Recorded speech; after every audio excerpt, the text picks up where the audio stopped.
Hello. In this video I will show you how to bypass parental controls on Motorola Moto G60. So you have to start by opening your Google application, then click on your avatar and then click on manage your Google account. Now click on data and privacy and scroll down. Now click on delete your Google account.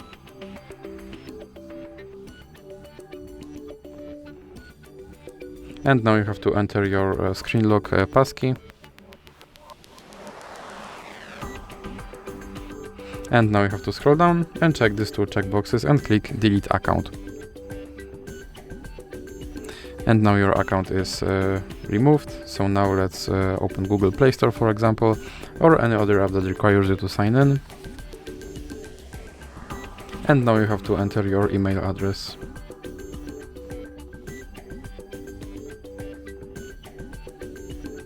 And then click next. Now as you can see, my account is deleted, so let's recover it by clicking next. And now I have to enter my password. Now click I agree. And then click accept.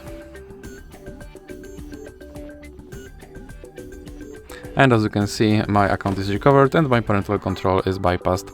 So that's it for this video. If you liked it, please remember to leave a like and subscribe.